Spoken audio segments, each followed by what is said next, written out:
বর্তমানে ইংল্যান্ডের test match দেখলে যতটা ভালো লাগে, অন্য দলের টি-টোয়েন্টি দেখলেও ততটা ভালো লাগে না।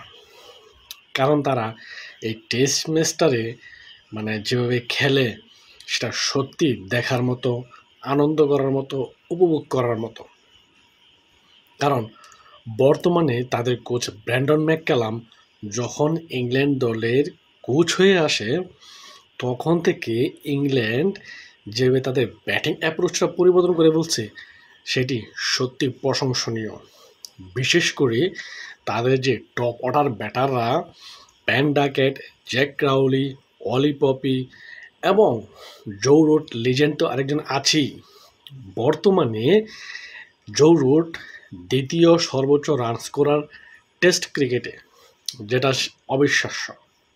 তবে আমার যে মূল কথাটা হচ্ছে, টেস্ট ক্রিকেটটা যে উপভোগ করা যায় সেটি এই ইংল্যান্ডে খেলা দেখলেই বোঝা যায়।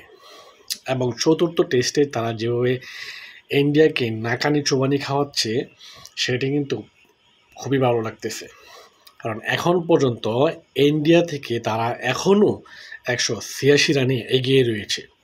এবং এই ম্যাচে 150 করে জো রুট এবং ইংল্যান্ড দলের অধিনায়ক বেন স্টোকস এখনও তিনি 77 রানে অপরাজিত আছেন।